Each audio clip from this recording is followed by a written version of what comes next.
arrested for failure to pay garbage fees in Valley, Alabama. Targets of a process that has criminalized debt in a city that contracts its solid waste services to a private company. That from CBS 42. A review of court documents shows that individuals arrested over unpaid trash fees in Chambers County are often people facing financial difficulties. You think? People of color, you think, or people with disabilities. That part. Some residents, records show, have been arrested repeatedly and most charged criminally with failure to pay trash bills, end up paying hundreds in these court costs and fees in addition to the bills themselves. Additionally, CBS 42 found the cost of an average criminal case over unpaid trash fees in Chambers County, Alabama. It's this part, Mayor, that you alluded to. About $451 of that amount, only about $122 is for the original trash bill, while the remaining $329 stems from various court costs and fees. Mayor, I was in Ferguson, Missouri, okay? Hands up, don't shoot. Whatever you want to think about that narrative, I was there. And that's exactly, Ferguson existed on the backs of poor people. They hunted people down for jaywalking to support their salaries. Is that what's going on here? And then you throw in the added, oh yeah, it's a private company dictating to authorities what they can do to an 82-year-old grandmother over a $77 trash bill. $77. It's not even enough to take the small claims court. And now, but what you said is right. This is a money racking scheme. We see the court and everybody benefiting from this. The tragedy of this is what's not said, meaning who's not charged with these fees. When I became mayor, I saw our code enforcement, who was a white man, choosing not to violate white people in the town of Enfield for their grants being too high. Almost 99% of the charges for code violations were black people.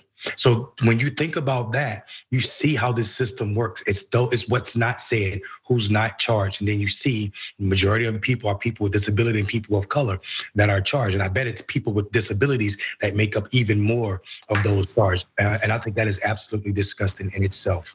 It's sick. America is sick. Look at your life, America. And you wonder why some people never take responsibility for their actions, okay? Like the Capitol rioters. So let's give you an update on this one. Capitol rioter planned to assassinate FBI agents who were investigating him, right? First you're caught, you're under investigation, and now you decide, no, I'll just get rid of them, because there's no way I'm gonna be held accountable. Edward Kelly wanted to attack the FBI field office in Knoxville, Tennessee, with the help of Austin Carter. Look at these two geniuses. Again, I say it, there should be a banner across it. This is America, right? There is American as apple pie, okay? Kelly was among the rioters who followed Capitol Police Officer Eugene Goodman. Remember the brother who was the hero who led these fools away from the lawmakers? That Eugene Goodman, the officer, the honorable officer. Followed him up the set of stairs, asking Goodman, where are they counting? Goodman has been credited with, again, leading these angry rioters who were up to just filth and terrorism away from the Senate chamber. Kelly was arrested in May of this year for his part in the Capitol riot. From there, things allegedly escalated to him plotting to take out the law enforcement personnel investigating him. Boy, you're big, very big, okay? You got a huge pair here. But a third person allegedly stepped forward to authorities and agreed to make secret recordings of their plans, okay? December 14th, 2022, at approximately 3:45 p.m., witness one had a recorded call with Kelly over service one. Kelly started the call by saying, I just sent Austin a message. Here's your course of action. If I'm extradited to DC, or you don't hear about my status within 24 or 48 hours of if they're coming to arrest me again, started. You guys are taking them out at their office. What you and Austin need to do is recruit as many as you can, call who you need to, and you're going to attack their office. Can you imagine a fool ordering you to do this to the FBI? Who are you? I'm sorry. The recording continued. If the same thing happens to any of you guys, I'm doing the same thing, okay? Yeah, I'm gonna take your word for it. Why don't I just take your word for that, okay? Witness one replied, just to make sure I'm understanding which office we're going after, the Knox one, right? Kelly replied, yes. Further told witness one, once you guys have enough people, you don't have time to train or coordinate, but every hit has to hurt. Every hit has to hurt. I can't get back these few seconds, okay? My brain hurts now, okay? From listening, reading. This is ridiculous, but wait, there's more, okay? The charges after getting caught against Kelly and Carter, conspiracy, retaliating against a federal official, interstate communication of a threat, and solicitation to commit a crime of violence. I am truly concerned about the fabric of America, Mayor, and the collective brain power. Does privilege and never being held accountable diminish the capacity to reason, to think? It has to. I think white supremacy is a sickness in itself. The idea that you are superior because of your skin color. And I think this is linked to it. We hear Donald Trump talking about the FBI doing fake investigations. We hear them talking about defund the FBI. All of this is linked to this idea that American patriotism is not for the flag, it's not for the country, it's to protect the institution of whiteness, period. All of this boils down to that. And we should acknowledge that, and the sooner we do, the more likely we are to address these behaviors. It's not a one-off thing, and all it's gonna take is one of these people to be successful in their attacks, and someone is gonna be truly hurt. Mayor Mondale Robinson, Enfield, North Carolina, speaking truth to power. Appreciate you always. Thank you for joining us on Indisputable. Love having you as a co-host and love your historical context, the lessons that you teach, and can't wait to do it again, Mayor. Best to you. We're back with more Indisputable tomorrow. Thanks for joining us.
Hello, everybody. Welcome to Unbossed. It's me, Cub Burbank. Senator Turner is here with us only in spirit today, but we've put together a really fun show for you. First, we're going to talk about someone who lied on their resume a little bit.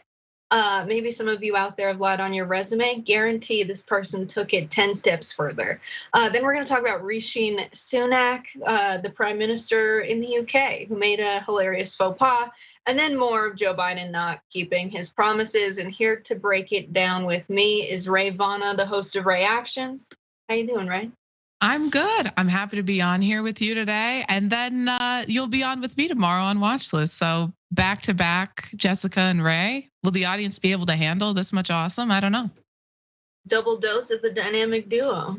All right, let's get into this. We're really excited for this story. So this man, you may have heard of him, George Santos, has lied about who he is as a person, what his accolades are when he's been running for office.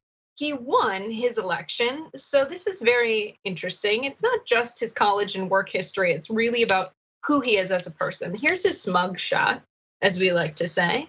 He first ran for Congress in 2020, and then in November of this year, he was elected to represent parts of northern Long Island and northeast Queens. Santos's exaggerations were first identified by the New York Times. So here are some of those claims. He said he worked at two prominent Wall Street banks, Citigroup and Goldman Sachs. He had obtained degrees in finance and economics from two New York colleges, that he was Jewish, that 4 employees of his company were killed in the Pulse nightclub shooting in Orlando, Florida in June of 2016. And the lies are now slowly being debunked. Look at this headline. Liar Representative-elect George Santos admits fabricating key details of his bio. So, regarding the banks, both Citigroup and Goldman Sachs couldn't find records verifying that George Santos told the Post, or they couldn't find records verifying he ever worked for them. He directly told the Post himself that he never worked directly for either firm and had used a poor choice of words. So just a big misunderstanding that he had worked at these two huge banks.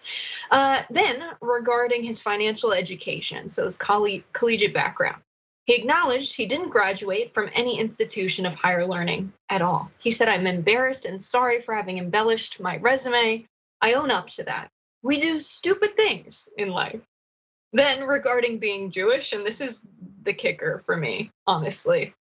"I never claimed to be Jewish. I am Catholic because I learned my maternal family had a Jewish background. I said I was Jew-ish." I want to stop there. I was Jew-ish. I mean, the play on words, it's offensive, really, in a time of rising anti-Semitism. Unfortunately, also hilarious. Yeah. Oh, I mean, it's hysterical. I've been laughing about this all day. I think it's hilarious, but you're right. I mean, it is offensive amidst the rise of anti-Semitism. Because why did he claim this? Because he's doing what conservatives falsely accuse liberals of doing, and he's playing identity politics to create some sort of, victimized identity for himself. He also said that they fled from Ukraine, so he tried to tie that in there too, which apparently also was not true. It's sick, but I can't look away. I mean, this guy's name is George Santos, but he acts more like George Costanza from Seinfeld. He's lied himself into a corner and is coming back to get his ass. I don't know what happens next, but the lies didn't stop there. Regarding the Pulse nightclub shooting, Santos revised claims that a company he worked for lost 4 employees in the Pulse nightclub shooting. Santos said the 4 were in the process of being hired. So maybe they had exchanged some emails from some higher ups. Not a complete story there.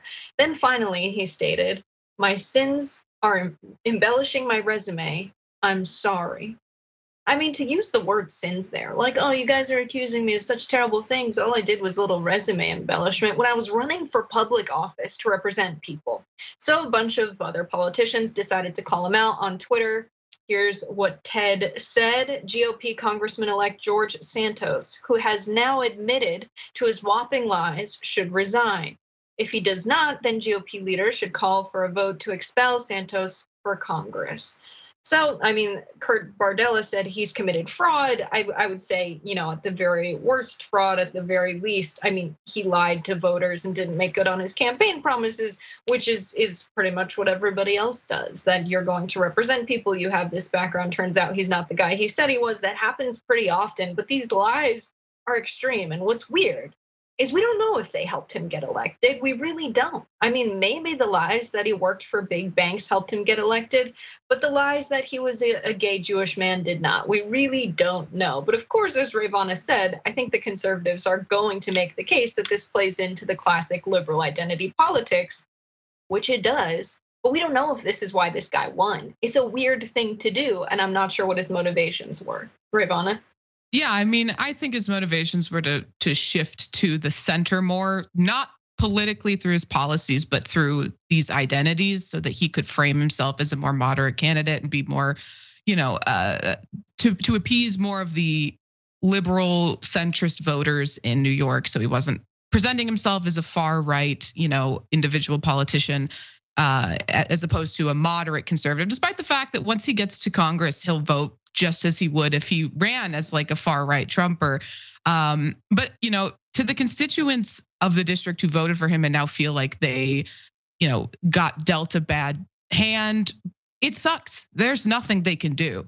There's nothing that Congress can do, procedurally to remove him from the seat. The only thing that can happen is that the GOP pressures him to step down, and they won't do it because they need that seat. So, there's no integrity in the Republican Party. I don't expect them at all to try to take this and sort of wash it and clean their PR throughout this. They're not going to do that. They're just going to let him vote the way they need him to vote in Congress. And then, if he loses in his reelection campaign, that's the only way to get him out. And it's sad because the constituents now have to deal with him for the next 2 years, even if they feel like this isn't the person I voted for, because he fabricated this. It's not even a version of him. It's somebody else to run that campaign. I think the most plausible claim he made was that 4 of his colleagues were involved in the Pulse nightclub shooting. Because if he said, I worked at Walmart, it's one of the largest employers in the country, chances are in any batch of human beings, about, if there's 50, there's about 4 of them that probably worked at a big company like Walmart at some point in their lives. But then he says, it was part of the hiring process for a company I worked for, without naming the company. I mean, he's not even lying smartly. And the weird part about this story is when they describe his district, because growing up in the tri-state, you'll know very well that Northeast Long Island, very different from Queens. And the way they are cutting these districts to dilute the votes, sure enough, for people in Queens, to have this be a conservative seat, I think is a part of this story that we're not, talking about near enough. This is very clearly a terribly gerrymandered district. When you think about, the body of water between those 2 areas, they cut this like an L. There's no other way they could have, with Long Island being there and the island of Manhattan being in the middle. It's just ridiculous that these are the kind of districts we have where someone like this can win and represent people in Queens. I think we also need to look at the DCCC for giving us this man, because it didn't take much research for journalists to uncover and expose and debunk all of his, fantasies that he told about himself.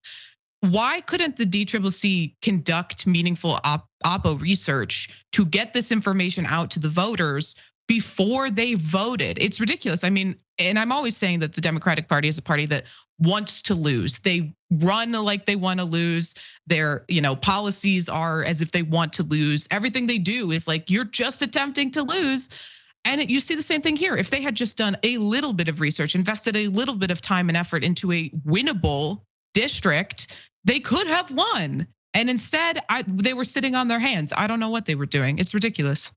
Yep, absolutely ridiculous. And business as usual for the Democratic Party. All right, let's get into something a little bit more interesting, funny. So we know the Prime Minister of the United Kingdom, Rishi Sunak, had a bit of a blunder over the weekend. Let's watch it. Morning. I'm all right, how are you? Yeah, that's right. I'm Rishi. What's your name? Dean. Dean, how are you? Hungry? Well, we hope we get you some good breakfast. That's that. That's can't really let me get with us. Bottom the economy out? Well, that is exactly what I'm trying to do. Exactly what I'm trying to do. There's for business. What do you have? Do you work in a business? Do you want some No, fruit? I'm homeless, and I'm actually a homeless person at the minute, but I'm interested in business. Is that something you'd like to get into? I wouldn't mind, but I don't know. I'd like to get through Christmas first. Yeah. What's So are you a bit of a businessman yourself? How's your morning going as I'm serving you this food? No, I'm homeless. So this out of touch moment, unsurprisingly, drew the ire of many. Let's look at some of these tweets. So this says, Rishi Sunak is so out of touch, working for the PR points in a homeless shelter. His original question to a homeless person is, do you have a business? Which he switches at the last minute to, do you work in a business? It goes to show just the kind of company he's keeping and how out of touch he is from everyday people's lives. And it's hilarious that this happens when he's clearly doing a PR stunt, trying to be in the community and be giving back to the community, when most politicians could best give back to the communities they serve by passing policies to actually provide things like public goods for the people they're supposed to serve, like do their actual job, but instead they're doing photo ops. We had Rachel Clark also tweet, why do politicians believe photos like this capture anything other than their cynicism? Here's Rishi Sunak cosplaying in cashmere as a homeless shelter staff member yesterday. Then we had Joanne Harris say, billionaire by marriage. Just a great start to a tweet. Rishi Sunak chirpily telling a homeless Londoner about all the job opportunities in finance that exist outside the city, while the homeless guy's breakfast slowly goes cold and he wonders how he'll get through Christmas. FFS, both these people out. So this is just another example of growing dysfunction in the United Kingdom. Keep in mind, he took office after Liz Truss, who only served for about 6 weeks. I don't know if served is the right word, only held that position for about 6 weeks. Sunak's approval rating was already taking a hit prior to this, faux pas at the homeless shelter.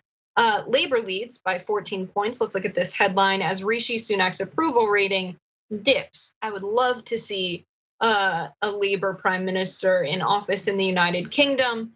Let's get to the details from London Loves Business. Prime Minister Rishi Sunak's next net approval rating has dipped from +2% to -4%.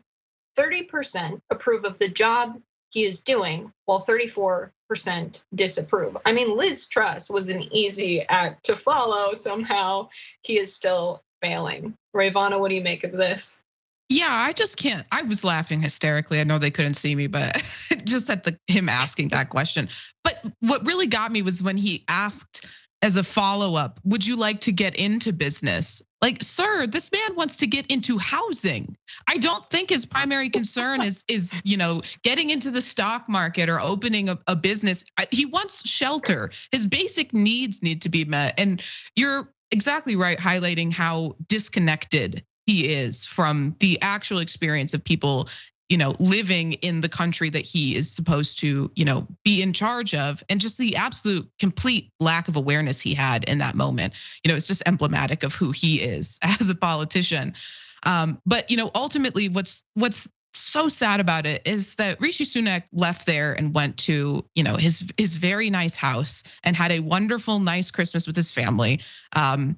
Whereas the people who he was, forcing to listen to his musings about the business world, after this, where do they go? And what is he actually doing aside from giving them one meal to ensure that they can find housing, they have housing, their needs are met, and that they can have, the ability to just get through Christmas, which is what the man said. I mean, it's depressing. And we see the sort of disconnect between politicians and the people they're supposed to be representing all the time. It's capitalism. Yeah, I mean, the only appropriate reason he would have for saying something like this is if he were to follow it up with, well, I have a loan, some capital to give you for you to start a business out of the goodness of my heart from, my billionaire spouse's pockets. Whatever the case may be for why he said this, it shows that there's no understanding that the reason people are poor is because the choice they have is to sell their labor to someone else who does have the capital to start a business in order to survive.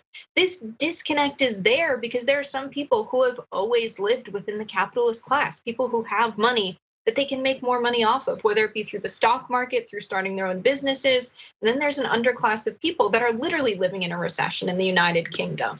Look at this headline. The United Kingdom recession could turn into a lost decade.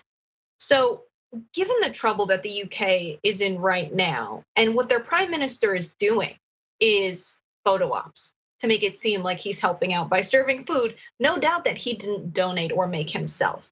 Another headline, life or death, as Britons buckle under the cost of living crisis, many resort to warm banks for heat this winter.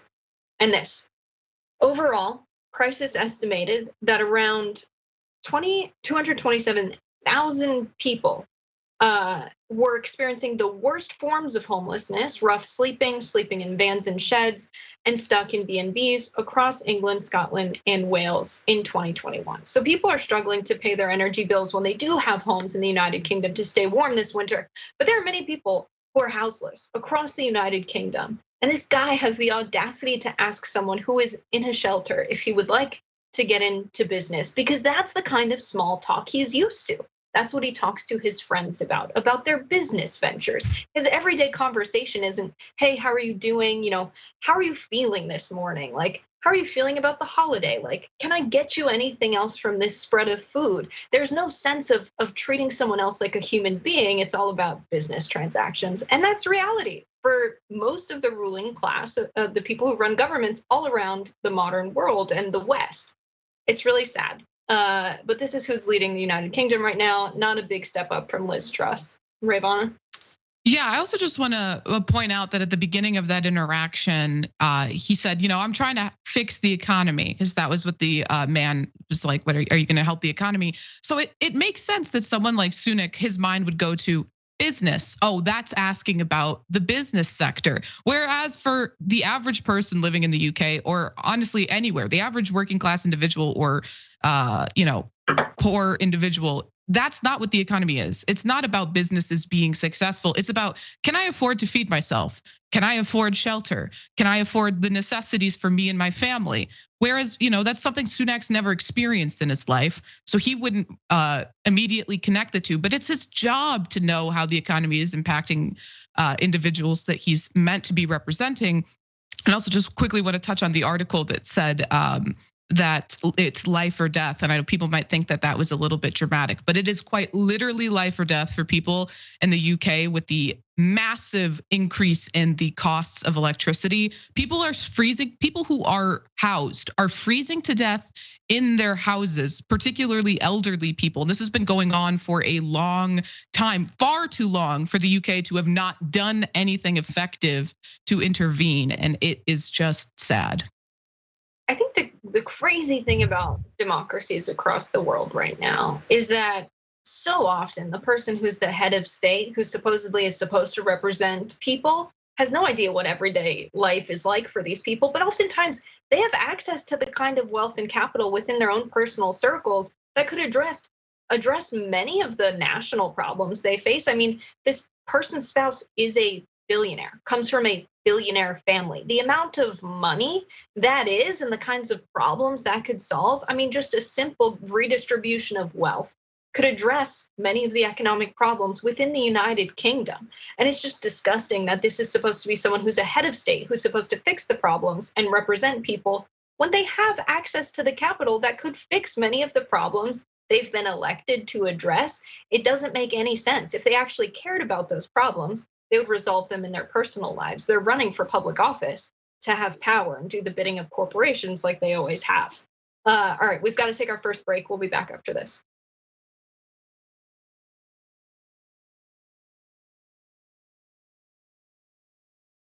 Welcome to Happy Hour, everybody. After a week week of soul-crushing news, we break out the good stuff. Good news, good videos, good people, and of course, drink good alcohol. That's the worst thing I've ever had. This is the best show. Full disclosure, we did do a shot right before the show began. It says, Let's flamingo. flamingo. The reason you had trouble with that word is it's not a word. Okay. This is the one of everything. I got a rash. Could I just put it on that to see if it'll take it off? What did you used to think this was? Bull. Drink it, swallow it, No. spit it. Oh, that's needed after a day like this. Cheers to Brett Ehrlich. Climax. Uranus smells like farts. Because of course it does. This is the worst sketch ever of a perp. But guess what, ladies and gentlemen? They found the guy. This is Sophie's super happy dog story of the week. This dog is so precious and deserves the world. I'm just not drinking that beer. Here's my dog. This is Onyx. Yeah, I would just say that he's exotic because he's not your traditional dog. Yeah, still 12 out of 10 because they're all good. Well, if that made you happy, just wait till you see the best thing ever of the week. There is a woman who moves like a horse. Why do I want to go home and like try this? We're actually gonna show you the running butthole challenge right now. What's happening? No, that's just wrong. Every way. And we'll see you next time. Hey Dave, as you can probably see, Skype froze. Frozen crashed. You know, I'm watching that documentary on the Vietnam War, and there was a TV journalist in the middle of some tiny little village in Vietnam doing live TV as the soldiers were burning the Vietnamese huts, and it didn't crash. And that was That's a good point. 1965, and he was in Vietnam.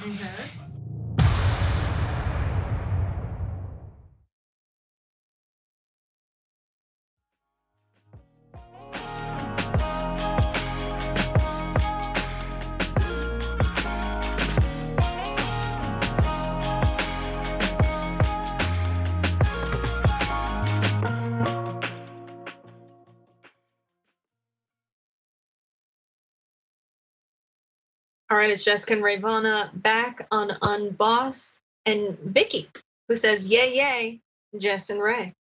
It rhymes. It's beautiful. Beautiful comment. This is the best part of the show. Fiddlin' Nero says 2 progressive queens stepping in for another progressive queen. You know, we don't believe in monarchy, but we accept the title queen for this purpose only. All right, Lovely Imperfection says, love you ladies. Thank you for your many contributions. Thank you for being with us. We love you all. All right, you ready to talk about Joe Biden? All right, let's get into this. So, a lot of people have said we will never be able to address the global problem of climate change if we have countries that are not industrial nations that are still developing. They can't use fossil fuels and cheap energy to industrialize like nations in the West have. A big reason for that is because many of these nations were colonized by nations in the West. But it's a big question now. What do we do to support their transition to renewable energy? Because we know we have to if we want to keep living on the planet. Nothing major. So Biden has promised $11.4 billion each year for developing countries to ease climate impacts and help them shift to renewable energy. But the vast 1.7 trillion spending bill to keep the United States government running, passed by the Senate on Thursday, includes less than $1 billion in climate assistance for those countries. So a little bit about what is in the bill. The bill, which is expected to pass the House and be signed by the president, includes $270 million for adaptation programs, largely for countries in Asia and the Pacific Islands, along with $260 million in clean energy investment aimed at Africa. Another $185 million will go on sustainable landscapes programs.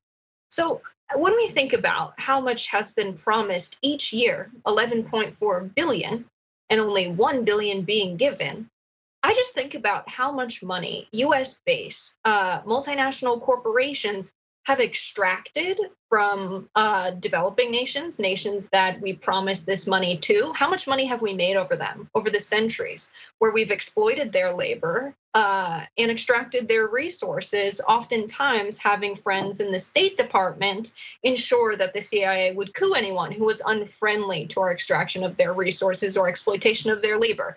Probably billions and billions, if not trillions of dollars in value worth of labor and resources. So we've intentionally made resource-rich nations financially poor over the years so that they can't afford this transition to renewable energy. Not only that, but industrialized nations that were often the colonial empires were also the same countries that were emitting a ton of carbon and polluting the world and making the planet unlivable, and creating conditions where climate disasters will disproportionately affect these nations in the global south. Makes a lot of sense. It seems like spending this money is not just the right thing to do so that we transition to renewable energy and can continue to live on this planet, but also as a form of reparations for what we've done internationally to all of these different societies around the world. So The Guardian reported that developing countries will need anything from $340 billion to $2 trillion a year by 2030, according to various studies, to cope with the cascading impacts of global heating. Now, when asked about what's going on with this spending, a White House spokesperson said that the $11 billion target is a top priority for us and critical to the success of President Biden's climate agenda, and the president has made clear that he is going to fight to see this fully funded. So Biden's presidency, to me, as someone who believes politicians generally should make good on their promises and their campaign promises, because that's what you were elected to do. If you run on a particular platform, you're getting the votes because of that platform. And it's turned into Scott's taunts on the office, from student loan cancellations being promised throughout his entire race. And not only that, but when he was in public office, he promised to cancel much more in student loans. We shouldn't say forgive, because we're not being forgiven for wrongdoing by taking out loans to go to college. The transition to renewable energy, another promise he's made to invest in domestically that he has not made good on. Union support. He said he would strengthen the NLRB and support unions if elected into office. And he's just forced rail workers into a contract. I mean, seriously, his entire presidency has been a Scott's tots of campaign promises that have not come true. And that's also true for developing countries that should be able to transition to renewable energy with the rest of the world so that we continue to have a planet. It seems simple to me. Rayyvana? Yeah, anytime a politician says something is their top priority, just know there's no way in hell that thing's ever happening. If it was your top priority, it would have been done. It wasn't. So clearly it was not your top priority. I also want to say that you were spot on connecting the extraction of these resources to these multinational corporations. I mean, we saw this with Ecuador. Chevron poisoned the water there, destroyed their ecosystem, caused people to die of cancers, caused severe birth defects. And they're so deeply interlocked with the, judicial system in the United States. I mean, for the love of God, there's a doctrine in the law called the Chevron doctrine, but they were able to use their connections with the Federalist Society to these judges to ensure that they would never have to pay a dime, despite having the largest fine placed against them in environmental justice history for what they did in Ecuador, and they'll never have to answer to that. And we'll see, and that's why for politicians, it's not their top priority, or it's their top priority to address these climate change issues, because what is going to hold them accountable when these multinational corporations who are helping fund their campaigns, they know that they're never going to get in trouble for what they're doing. It's all on the back burner. We've got a Supreme Court that's constantly undermining the ability of the EPA to go after these, climate polluters. The whole system is not structured to benefit the people who are the most damaged by, by climate change, people in these developing countries, and they're not getting the justice they deserve. And even when they're supposed to be receiving it, the United States steps in and prevents them from receiving any sort of, retribution or any sort of, financial restitution for what has happened to them, let alone preventing it from happening in the first place. Yeah, and not to mention, like, the Bretton Woods Accords and how much we decided to make the dollar the currency standard for the entire world, and then sold debt to nations, said, hey, like, you're gonna need some dollars to fund your development. No, they won't. These are resource-rich countries that were pretty much fine and sustainable until colonizers came in and destabilized them and taught them different ways of creating energy en masse.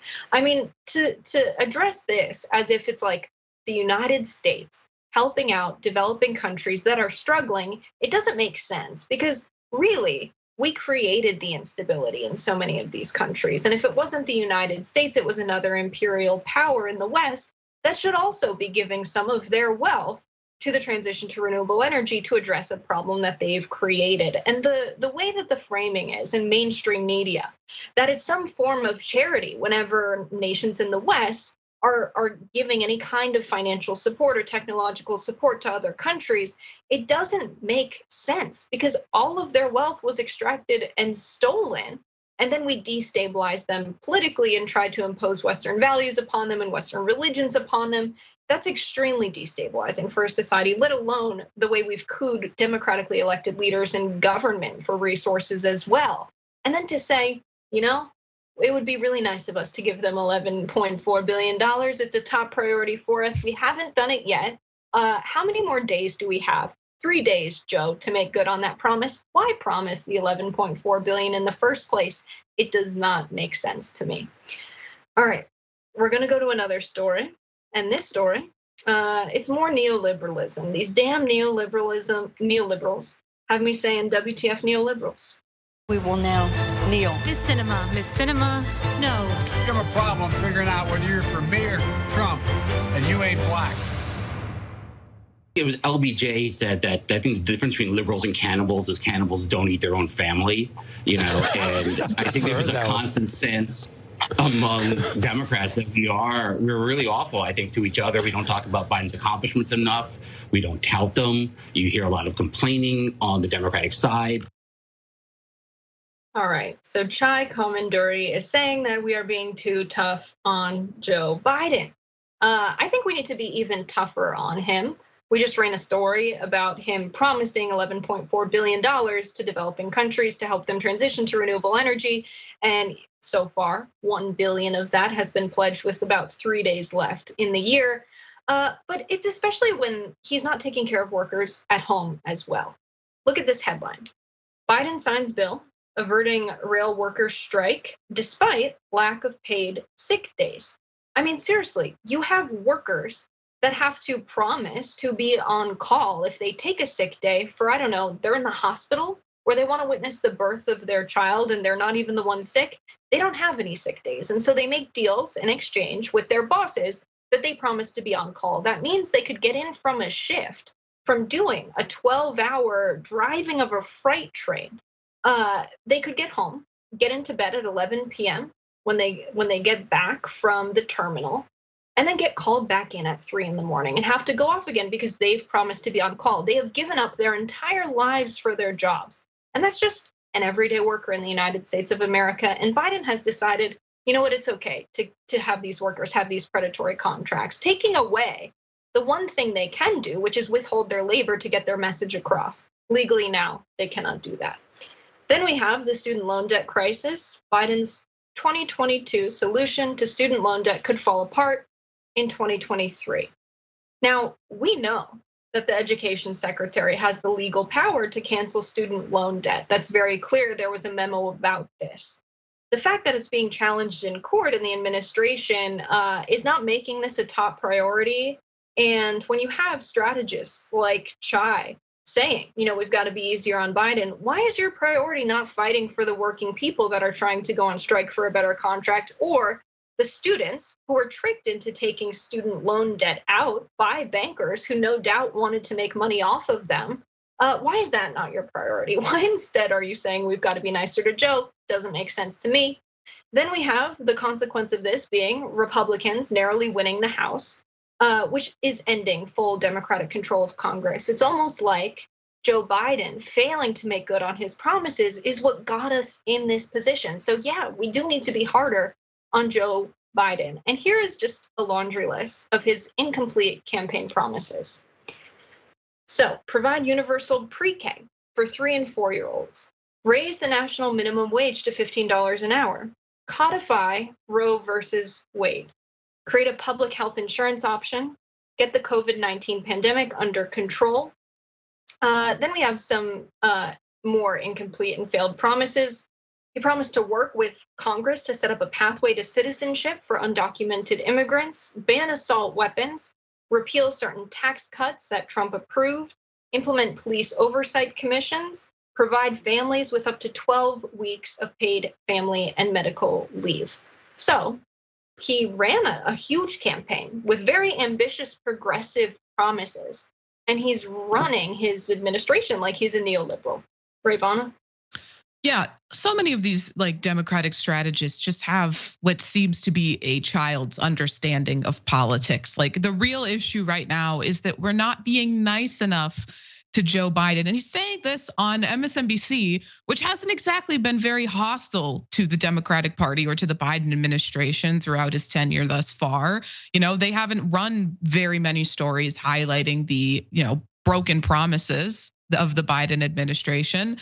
So, I mean, really what he's trying to do is he's trying to appeal to the media, not necessarily to the individual, and saying that the media needs to treat Biden more kindly. When in reality, when the media is the institution that is providing a lot of people with their information, their news of the day about what's going on, they need to be the ones that are holding Biden accountable. They need to be the ones that are going harder on him and showing these broken promises and showing all that he campaigned on that he hasn't done yet, and highlighting the ways in which he can do them, particularly those things like student loan forgiveness that can be done unilaterally.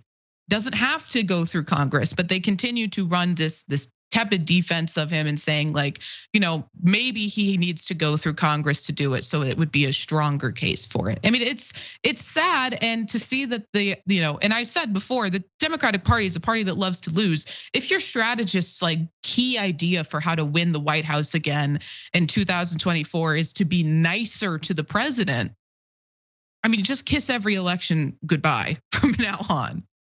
Yeah, it's like when you used to have to solve a math problem and the teacher would say, show your work. Whenever you have a Democratic administration, they're like, we're working on this, we're trying so hard. There's just, gridlock in Congress and all of these, the parliamentarians, a real thorn in our side. It's like all of these excuses. Show your work that you're actually trying to get something done. Show your work that you're trying to circumvent the parliamentarian and get something passed, because it seems like a ridiculous procedural roadblock to say that the parliamentarian is the reason our democratically elected representatives can't pass extraordinarily popular legislation. I mean, it's so clear that the government is being run by and for elites, because when you see people defend Joe Biden, the reasons they give for why he's doing a good job as president have absolutely nothing to do with everyday life for working class people. They say he's doing a great job running the economy, and then they cite gross domestic product. They don't cite that everyone is paying their rent on time every month. Everyone is paying their bills. Everyone has enough money to pay for what they need and a little bit extra for leisure time, because they don't. Because working class people are struggling all across the country just to put food on the table. And what Joe Biden ran on were policies that would address problems that working class people have living in the oppressive economy of the United States. And the fact that he's doing nothing about it is precisely why we are losing. And these consultants don't care. And the people posting on Twitter defending Biden's presidency with all of these empty metrics that make it seem like he's doing a good job, they don't care either. And it's about time that we actually have a political movement that represents working class people. And really my only hope for that right now is in the labor movement, to be entirely honest. And the fact that Biden is stomping on that as well and not making good on his campaign promise to be a labor president is a huge problem as well. Rayyvana, any last thoughts on this? Yeah, I mean, I just want to say that Joe Biden said he was going to represent the working class and the middle class. And where is he on those issues? He campaigned to those people, made promises, broke those promises. You're not going to be able to run on that again, Joe, unless you step up to the plate and protect the workers. Yeah, 1,000%. Not going to be able to run on that again. And that is also why they've lost control of the House. We've got to take another break. We'll have more on the other side.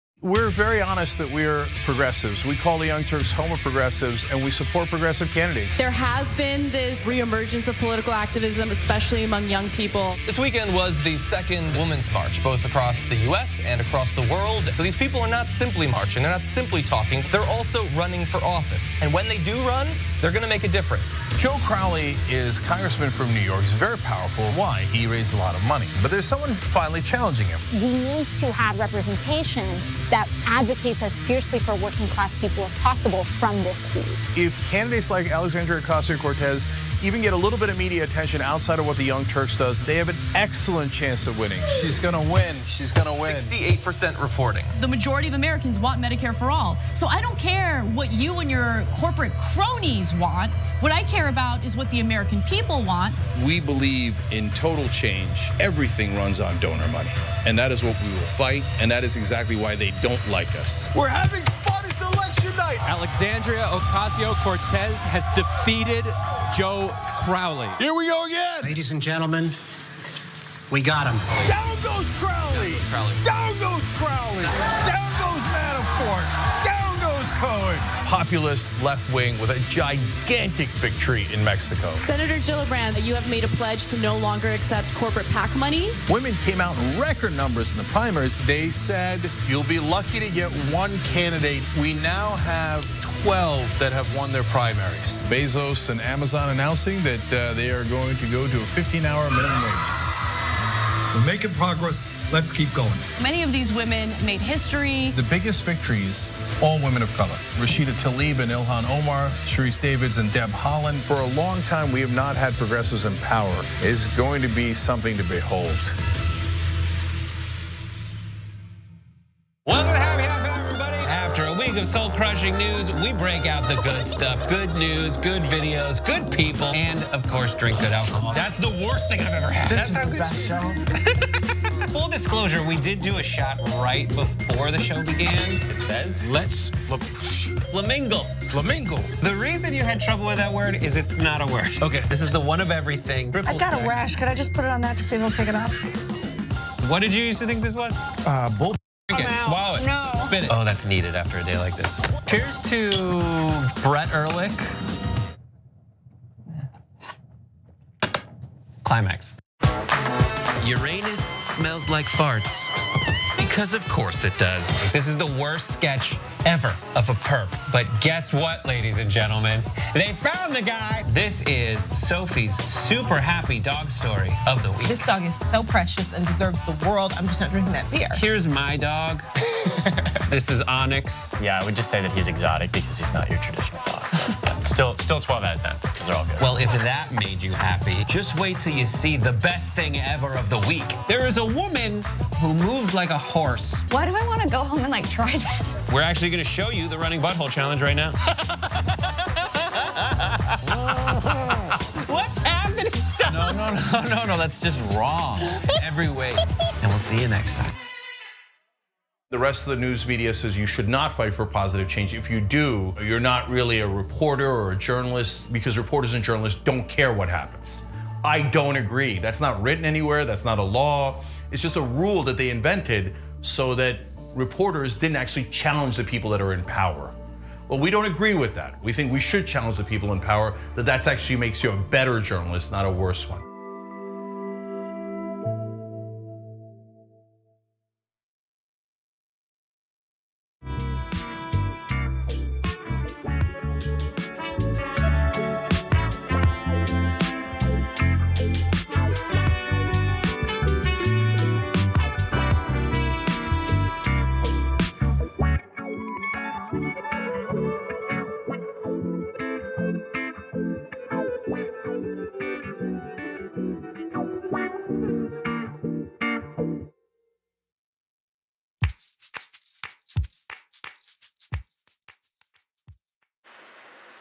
Welcome back to Unbossed. It is Jessica Burbank and Rayyvana and S-Man, who says Biden's stance will defend him to the end of the earth, even to the detriment of the people. It's honestly right out of the Trump playbook.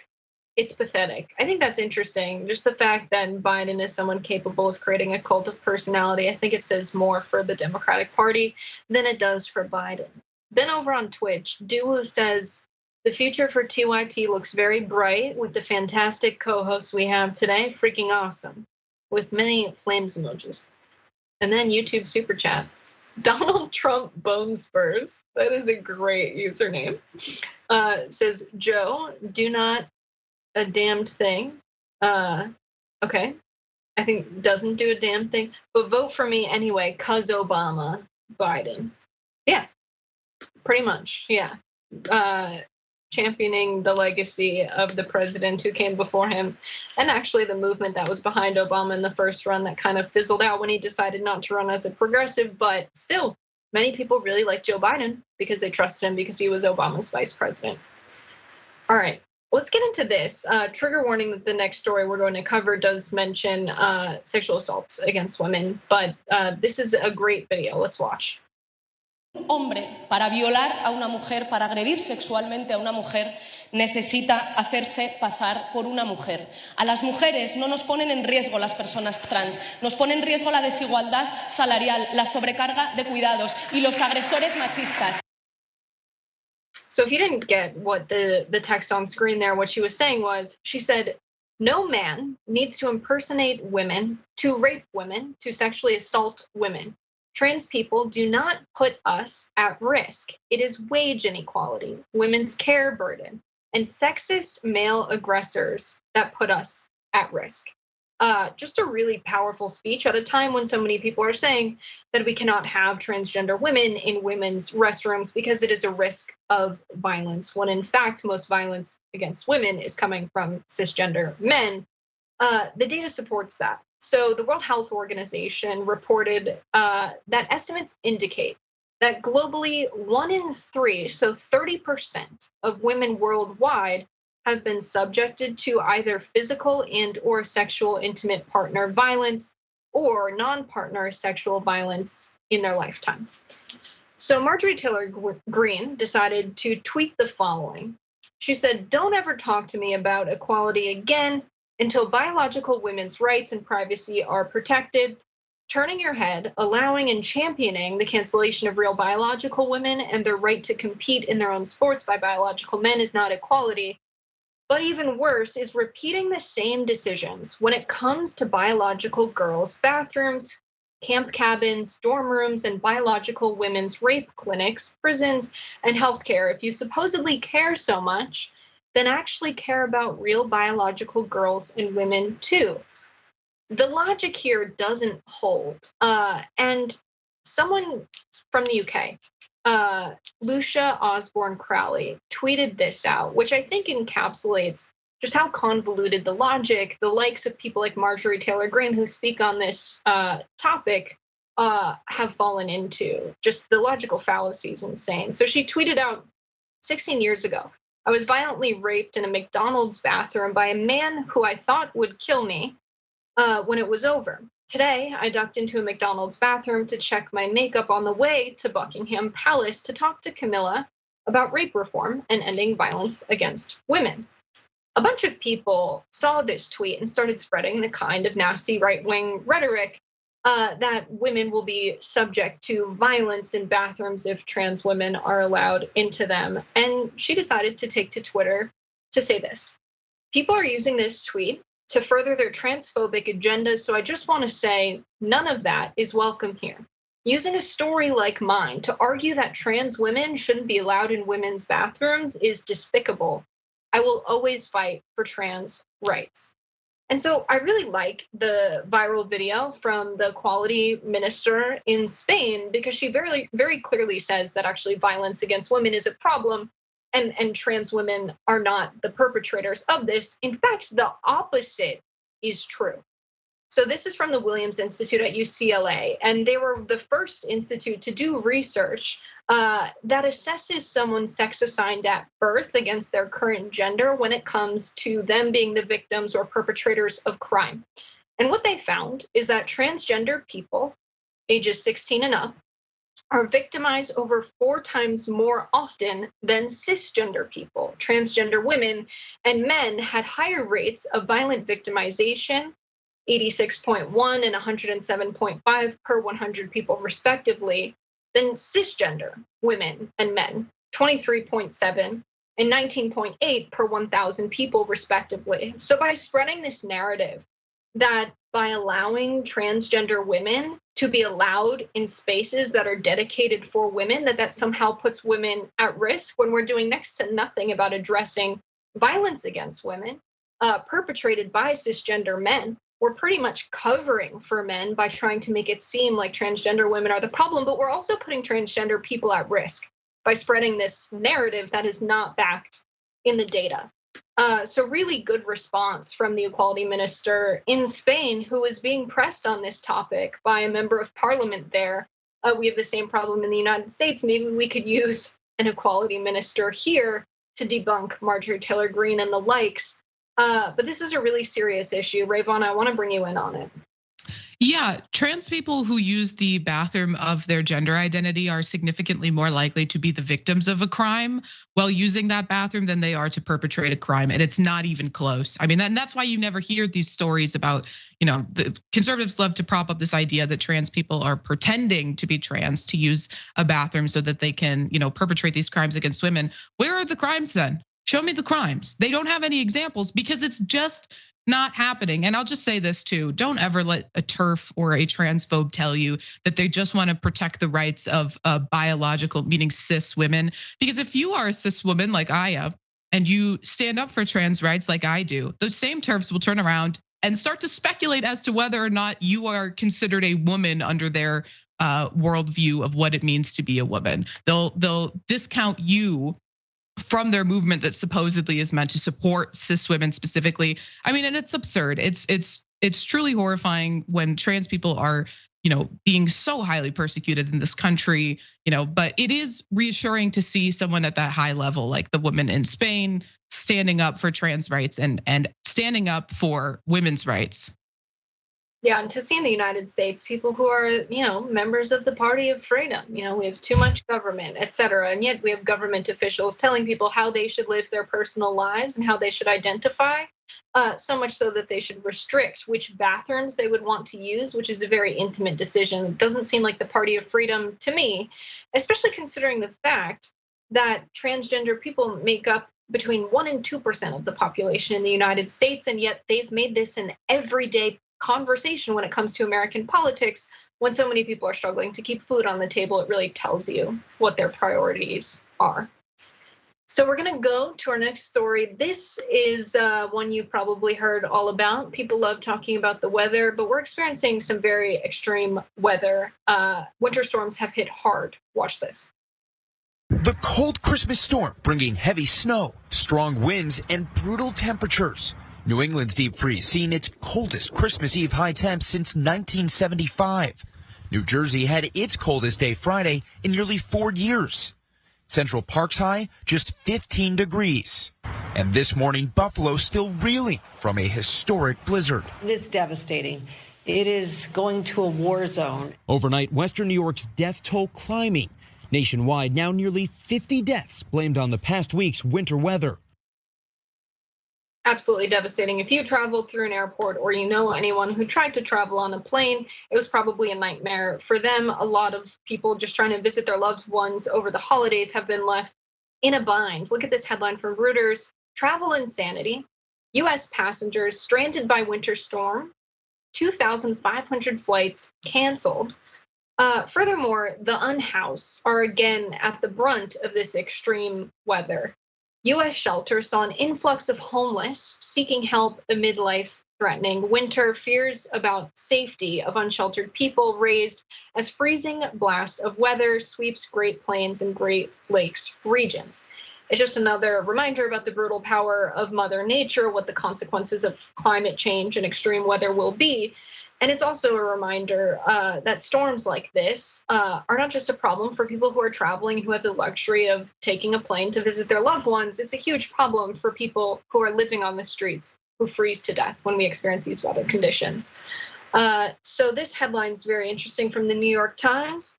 Why can a warming climate increase snowfall? One of those questions you have to ask when you have all of these people questioning whether or not climate change is a real phenomenon. So reporting from the New York Times again. Overall, winter temperatures are warming, and the length of the winter season is shortening. Warmer temperatures mean that more of that precipitation will fall as rain rather than snow, according to Sean Burkle, climatologist for the state of Maine. But some places could still see more snowfall than before when rising temperatures are still below the freezing point. Global climate change unfolds a story of extremes. Historically wet areas are likely to experience increased precipitation, while historically dry areas may see more drought, even as higher evaporation rates dry out the soil.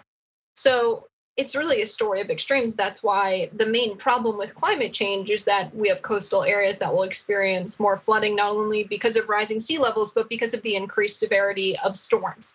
And we know that these will disproportionately affect communities that don't have the resources to prepare themselves to weather these storms, have insurance, or build new homes.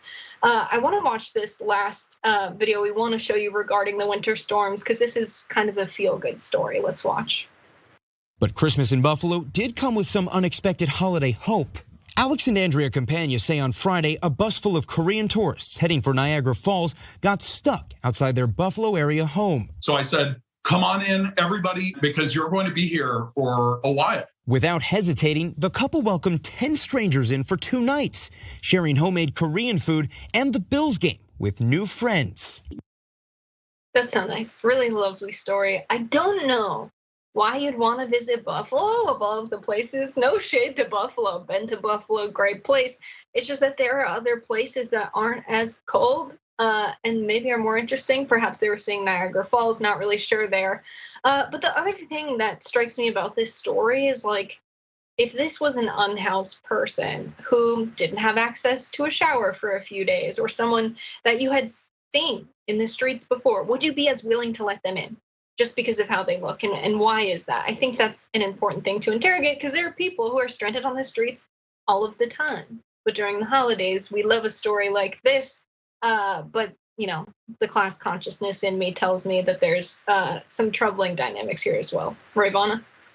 Yeah, I hate to bring it down after that feel-good story, but I do want to highlight that there was people are dying in the storm. The death tolls continue to rise. And there was a 22-year-old young woman who was driving in the storm, and her car got stuck, got buried in, and she waited in there for hours and hours. But, first responders couldn't reach her because the roads are so covered in snow and ice that she died in her car of carbon monoxide poisoning. And she's, by far not the only person who's experienced this. And the Buffalo mayor came out and made a statement about looting happening during the storm, which I think, should be at the bottom of your list of priorities right now, when you need to be dedicating all of your resources to helping these people who are being impacted by the storm, as opposed to, trying to focus attention on people who are, maybe stealing some items from stores. Who cares? People are dying in your city, and you need to make it your priority to rescue people who are stuck in the snowstorm, and to help people who are stuck in their houses, have access to water, and make sure that their electricity stays on, and things of that nature, and not diverting attention to, a couple people breaking into stores and stealing TVs or whatever the hell they're stealing. That's not what's important right now. But Rayyvana, who will think of the corporations? Oh my goodness, it's crazy. I mean, they have insurance. They're not going to even be fronting the cost of the lost goods that were stolen. Also, why are people risking their lives to go out during a dangerous storm where homes were literally encapsulated in ice in Buffalo? They're going to go out and drive to go to the stores to loot. Why? Because they have basic needs that are not being met. They're either stealing to sell things, or they're stealing things that they really need. How often do we see pictures of the NYPD repossessing things that they say were stolen, and it's baby formula? It's like people are struggling to meet their most basic needs, and you're concerned for the corporations having a loss that is such a small fraction of their total revenue that it's like a drop in the ocean. It's just absurd that this is what our media focuses on. Well, what will we do with all of the looters when the real violence is that we have more than enough resources and people are being exploited? They're not paid for the labor that they do. We've seen the charts from the Economic Policy Institute of what revenue looks like over time for corporations and what wages are being paid, what proportion of their revenue is going towards labor. it shrank steadily since the 70s.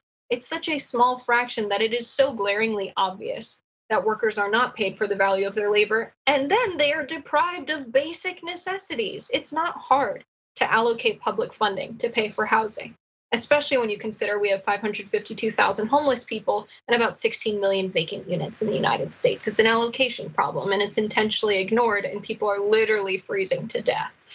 So yeah, sorry to bring the feel-good story down, but I think, Rayyvana and I have a tendency, I don't know, to be real about this stuff. That's so Raven of you. I needed to get that in there. It's a good line. It's a good line. I'm definitely going to use it. We're going to do compile all of Rayyvana's predictions politically and just have a segment that's so Raven, I think. I like it. I love it. With two Y's, of course. Yes, of course. Rayyvana, tell the people where they can find more of your work. Yes, you can see my show on TYT's Twitch channel, Reactions, every Thursday at 4 p.m. Eastern. You can watch me all the rest of this week and next Tuesday filling in for JR on the watch list. And you can see my Rebel HQ videos on YouTube and Facebook. And before Twitter, inevitably destructs, you can follow me there at Rayyvana TTV. Beautiful. Love this. We'll see you all tomorrow morning. Thanks for being with us on Unbox.